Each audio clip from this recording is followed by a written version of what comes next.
ये कहानी शुरू होती है साल 1914। एक छोटा सा आइलैंड जहां ना कोई शहर है, ना इंसानों की भीड़। सिर्फ एक लाइट हाउस है और एक रहस्य जो समंदर की गहराइयों में छिपा है। फिल्म की शुरुआत होती है एक शिप को दिखाते हुए जो साउथ अटलांटिक ओशन के रास्ते अपनी मंजिल की तरफ बढ़ रहा है। उस शिप पर एक वेदर ऑफिसर था, डेविड। वो लोग एक ऐसे आइलैंड की तरफ जा रहे थे जो अटलांटिक ओशन के सबसे गहरे हिस्सों में छिपा हुआ था। सरकार ने डेविड को वहां भेजा था ताकि वह उस आइलैंड के बदलते मौसम का ऑब्जर्वेशन कर सके। डेविड को लगभग 1 साल तक वहां रुकना था, डाटा कलेक्ट करने के लिए, मौसम के अजीब बदलावों को समझने के लिए, और फिर वापस लौट आना था। कैप्टन अपने शिप पर डेविड को उस आइलैंड तक ले जा रहे थे। साथ में 1 साल का खाना और जरूरत का सारा सामान भी था। लंबे सफर के बाद आखिरकार वह आइलैंड तक पहुंच गए। वो लोग बोट की मदद से आइलैंड पर उतरे, साथ ही अपना जरूरी सामान भी ले आए। आइलैंड पर एक लाइट हाउस था और एक छोटा सा घर जहां डेविड को रहना था, क्योंकि इससे पहले भी एक वेदर ऑफिसर यहां रहता था। लेकिन अब उसकी ड्यूटी का वक्त खत्म हो चुका था। आज से डेविड इस आइलैंड का नया वेदर ऑफिसर बन गया था और पुराना ऑफिसर रॉबर्ट अब कैप्टन एक्सेल के शिप में घर लौटने वाला था।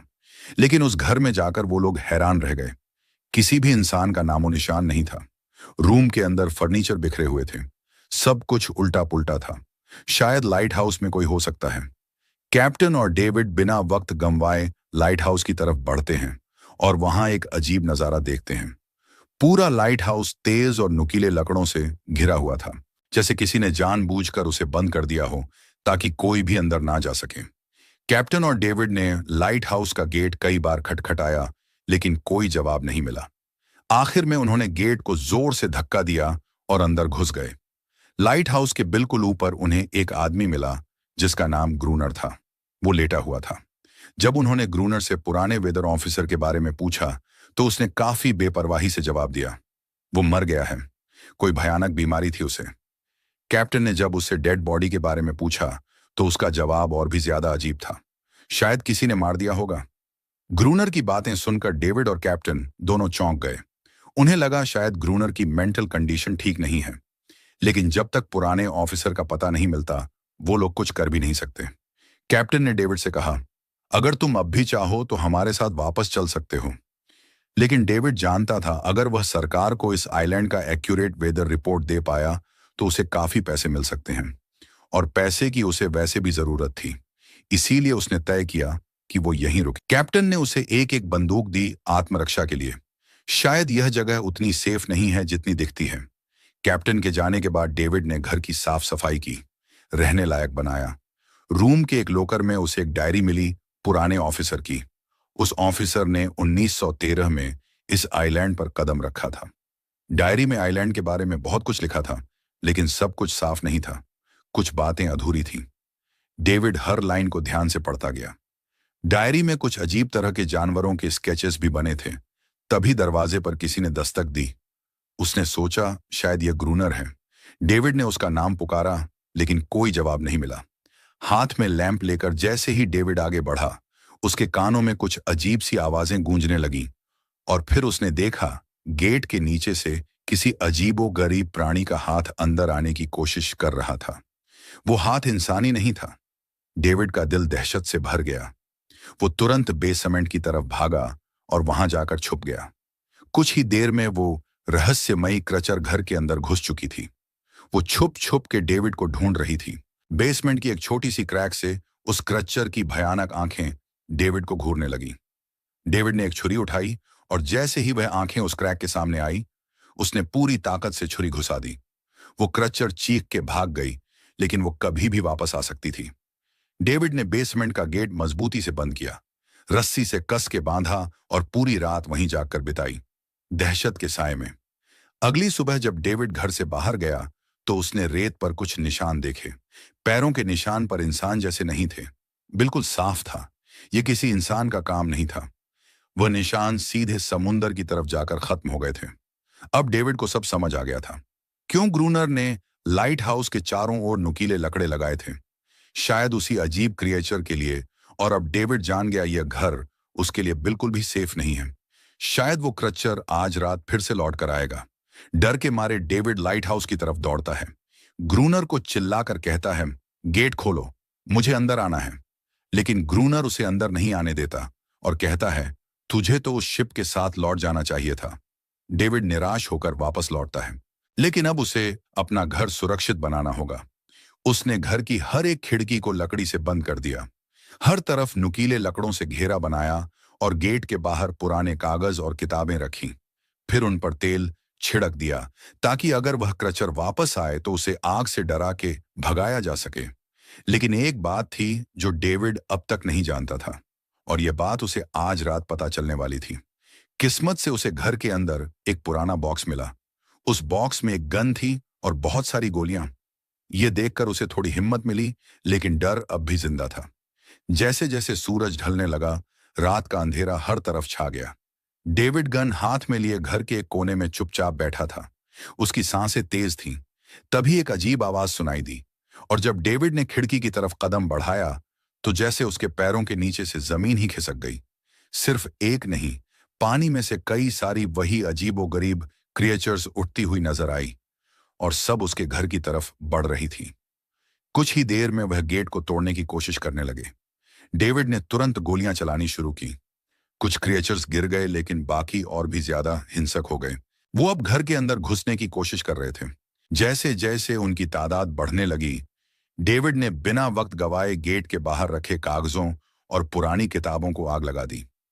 आग देखकर वह क्रिएचर्स डर के मारे वापस समुंदर में लौट गए।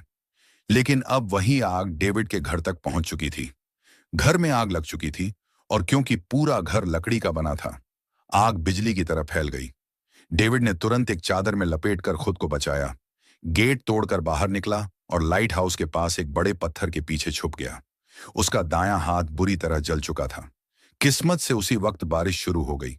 आग धीरे धीरे बुझने लगी, लेकिन पूरी रात की बारिश के बाद भी सुबह तक डेविड अपना घर नहीं बचा पाया। पूरा घर जलकर लगभग राख हो चुका था। अब अगर डेविड को जिंदा रहना है तो उसे लाइट हाउस में पनाह लेनी होगी।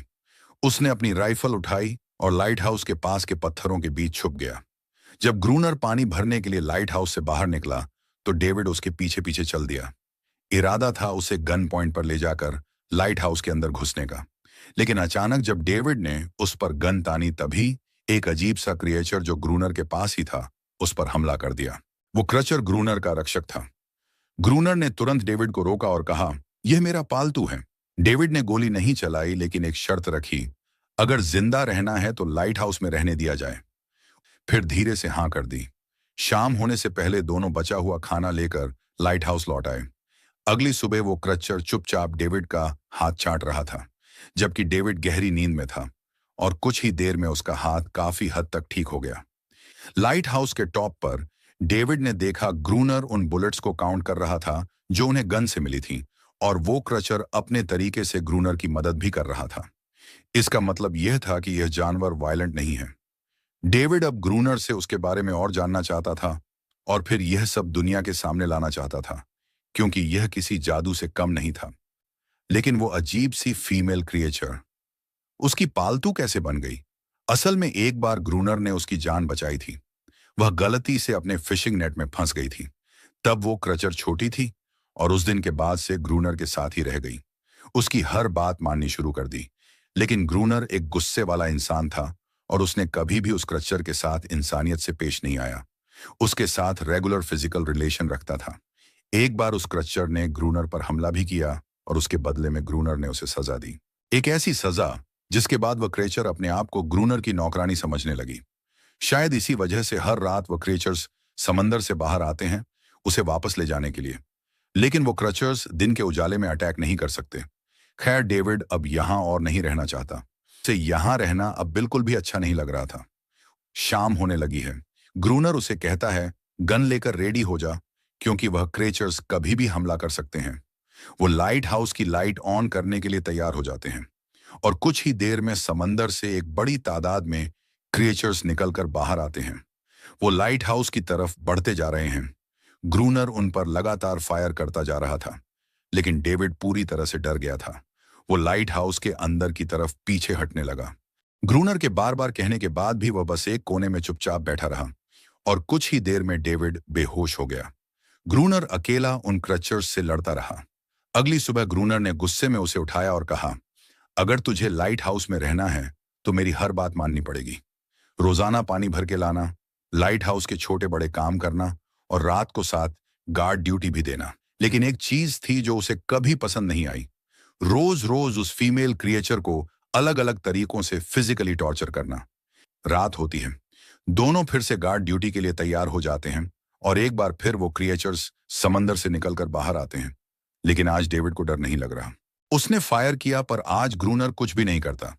वो डेविड को बाहर छोड़कर लाइट हाउस का गेट बंद कर देता है और खुद चुपचाप अंदर बैठ जाता है। डेविड चीख कर मदद मांगता है, लेकिन ग्रूनर उसकी मदद नहीं करता। इसी तरह लड़ते लड़ते वो रात कट जाती है और सुबह हो जाती है। सुबह ग्रूनर ने देखा डेविड लाइट हाउस के गेट के बाहर खून में लथपथ बैठा था। अब उसने सीख लिया था इन क्रिएचर्स से कैसे लड़ना है। उसके अंदर का डर जा चुका था। इसी तरह वक्त गुजरता गया, रातों को उन क्रिएचर्स से लड़ते हुए और दिन भर ग्रूनर के लाइट हाउस के काम संभालते हुए यह आइलैंड अब उसके लिए एक बंद घर जैसा हो गया था। वो हर वक्त यह सोचता रहता कि कब यह जगह छोड़े, कब आजाद हो। समय के साथ साथ डेविड का उस फीमेल क्रिएचर के साथ एक अजीब सी दोस्ती बन गई थी। डेविड ने उस क्रिएचर को एक नाम भी दिया, एनेरियस। और फिर एक दिन उन्होंने देखा कि उन क्रिएचर्स के अटैक्स धीरे धीरे कम हो रहे हैं। डेविड सोचता है शायद सर्दियों में वह कहीं और चले जाते हैं जैसे वेल्स करती हैं, या फिर शायद उन्हें समझ आ गया था इन दोनों से लड़कर कुछ नहीं मिलेगा। लेकिन ग्रूनर ने उसे साफ कह दिया, बिल्कुल नहीं, वो फिर से अटैक करेंगे। अब वो खुद को रिप्रोड्यूस कर रहे हैं, उनकी तादाद बढ़ती जा रही है। कुछ और दिन ऐसे ही गुजर गए। एक रात डिनर के बाद ग्रूनर और डेविड ने वक्त काटने के लिए चेस खेलना शुरू किया। लेकिन यहीं पर ग्रूनर से एक बड़ी गलती हो गई। वह दोनों खेल में इतने उलझ गए कि लाइट हाउस की लाइट्स ऑन करना ही भूल गए और अंधेरे का फायदा उठाकर क्रचर्स ने उन पर अटैक कर दिया। डेविड ने देखा वो क्रचर्स अब ब्रीड कर चुके हैं। किसी तरह बचते बचाते वो लाइट हाउस के टॉप तक पहुंच गए। लेकिन इस बीच ग्रूनर के पैर में गहरी चोट लग गई। वह क्रचर्स लाइट हाउस में घुसने की कोशिश कर रहे हैं और डेविड और ग्रूनर को कहीं से भी बचने का रास्ता नजर नहीं आ रहा। उन्होंने हार मान ली, लेकिन खुशकिस्मती से सुबह हो गई थी। जैसे ही सूरज धीरे धीरे उभरता है, वह क्रिएचर्स लाइट हाउस छोड़कर समुंदर में वापस चले जाते हैं। अनारियस ग्रूनर के जख्म को ठीक करने की कोशिश करती है, लेकिन अब तक डेविड को समझ आ चुका था कि वह इन क्रिएचर्स के साथ यह लड़ाई जीत नहीं सकते। बुलेट्स भी अब खत्म होने के करीब हैं। उनके पास खाना भी इतना नहीं है कि यह ज्यादा देर तक चल सके। अगले दिन खुशकिस्मती से जब डेविड लाइट हाउस के बाहर इधर उधर घूम रहा था, उसने समुंदर में एक जहाज देखा। वह जल्दी से अंदर से फ्लेयर गन लाया और जहाज को सिग्नल देने गया, लेकिन ग्रूनर ने उसे रोक दिया क्योंकि वह नहीं चाहता कि डेविड यहां से जाए।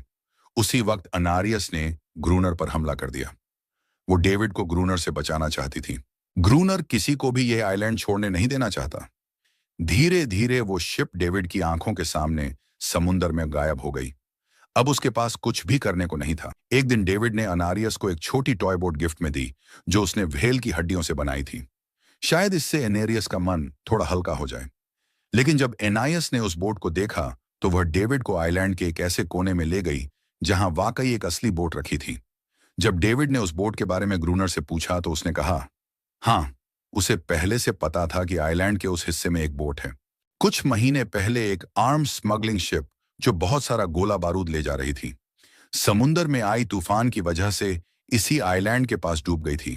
कुछ लोग इस आइलैंड तक बोट के थ्रू जिंदा पहुंच गए थे, लेकिन सुबह होने से पहले उनमें से कोई भी जिंदा नहीं बचा।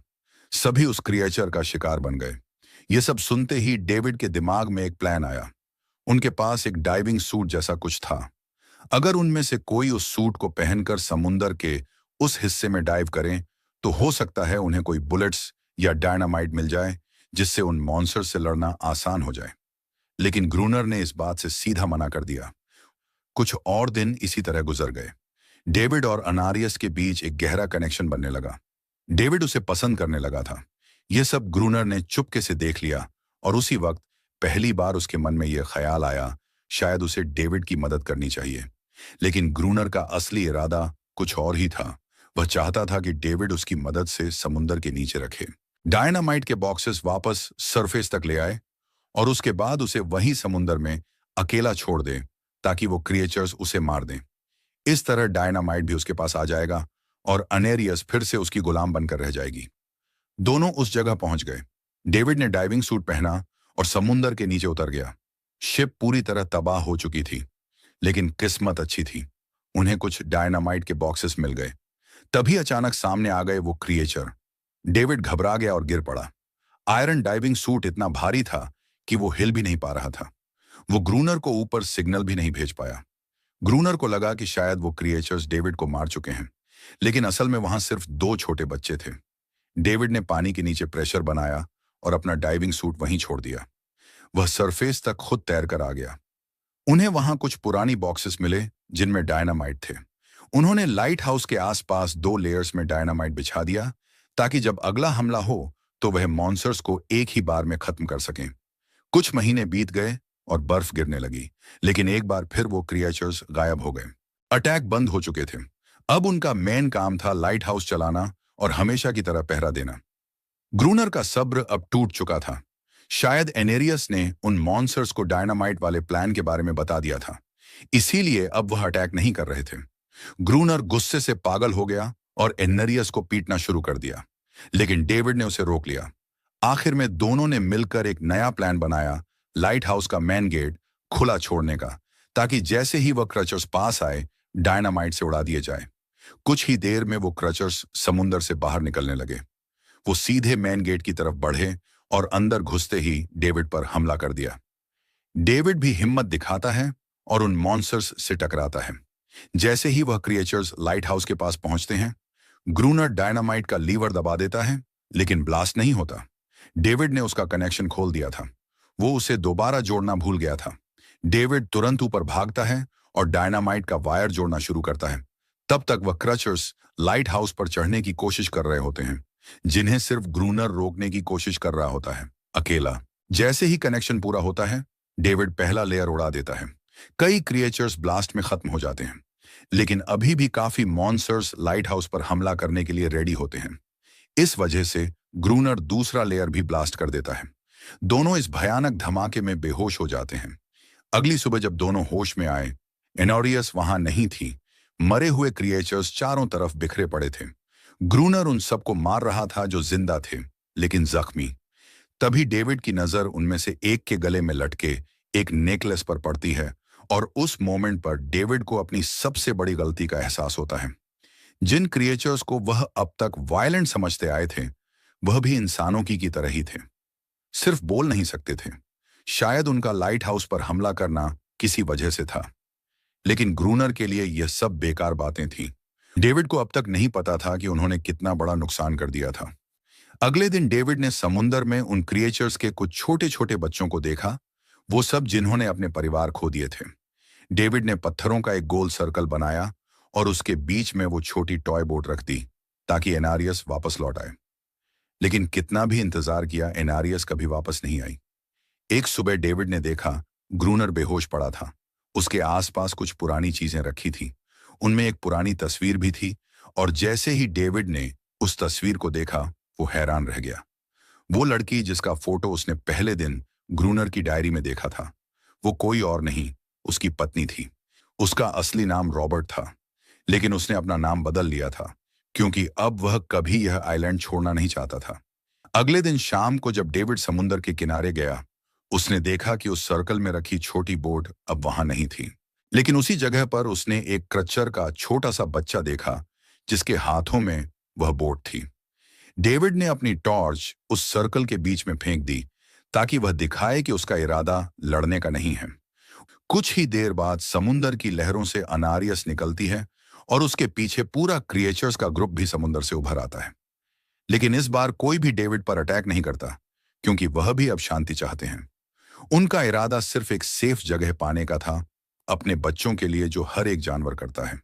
उन्हें इस आइलैंड पे इंसानों की अचानक एंट्री बिल्कुल पसंद नहीं आई, इसलिए उन्होंने हर रात अटैक किया। लेकिन यह बात ग्रूनर को कौन समझाए? वह तो अब भी खुद को इस आइलैंड का किंग मानता है। ग्रूनर लाइट हाउस से बाहर आता है, हाथ में बंदूक लेकर। डेविड उसे समझाने की कोशिश करता है। ये क्रिएचर्स लड़ना नहीं चाहते, ये शांति चाहते हैं। लेकिन ग्रूनर किसी की नहीं सुनता। वो अनारियस को चीख कर कहता है, अंदर चली जाओ। लेकिन यह पहली बार था जब अनारियस ने उसकी बात नहीं मानी। ग्रूनर अंदर से कमजोर महसूस करने लगता है, क्योंकि अब कोई भी उसका हुक्म नहीं मान रहा था। गुस्से में उसने लाइट हाउस की तरफ कदम बढ़ाए। डेविड को लगा शायद ग्रूनर को अब समझ आ गया होगा कि हर एक जानवर आजादी चाहता है, कोई भी किसी का गुलाम बनकर नहीं जीना चाहता। लेकिन ग्रूनर समझदार इंसान नहीं था। जैसे ही वह लाइट हाउस पहुंचा, उसने सिग्नल गन से एक फ्लेयर छोड़ी, जो सीधा जाकर एक छोटे क्रचर के बच्चे से टकरा गई। उस बच्चे की तुरंत मौत हो गई। सभी क्रचर्स डर के मारे भाग गए और अनारियस ने भी डेविड पर से अपना पूरा भरोसा खो दिया। गुस्से से पागल डेविड तुरंत लाइट हाउस की तरफ भागता है और ग्रूनर से टकरा जाता है। उसे लड़ने लगता है। क्यों किया तूने ये सब? ये लोग तो बस शांति चाहते थे। लेकिन ग्रूनर इतना वायलेंट हो चुका था कि उसने डेविड को मारने का फैसला कर लिया। हाथ में एक्स लेकर जैसे ही वह डेविड पर वार करने जा रहा था, डेविड ने उसे उसके असली नाम से पुकारा। रॉबर्ट। यह सुनकर ग्रूनर एकदम रुक गया। असल में रॉबर्ट ऐसा इंसान कभी था ही नहीं। इस आइलैंड पर आने के बाद उसकी मेंटल स्टेट लगभग टूट चुकी थी और अब ग्रूनर को अपनी गलती का एहसास हो चुका था। इसलिए उसने खुद को उन क्रिएचर्स के सामने सरेंडर कर दिया और कुछ ही पलों में उन्होंने उसे मार दिया। डेविड लाइट हाउस के अंदर खुद को लॉक कर लेता है। वक्त ऐसे ही बीतता चला जाता है और 1 साल बाद आइलैंड पर एक गवर्नमेंट ऑफिसर आता है। साथ में एक नया वेदर ऑफिसर भी होता है। लेकिन उस ऑफिसर को लगा कि डेविड ही ग्रूनर है और डेविड ने भी उनकी इस गलतफहमी को ठीक नहीं किया। वह चुपचाप बालकनी पर गया और खड़ा हो गया बिना कुछ कहे, क्योंकि अब वह भी इस आइलैंड को छोड़ना नहीं चाहता था, बिल्कुल ग्रूनर की तरह। इसी दौरान एनरियस भी अपने परिवार के साथ खुश थी। अब उन्हें किसी ग्रूनर जैसे आदमी का डर नहीं था। अब वह आइलैंड पर भी और समुंदर में भी आजादी से जी सकते थे।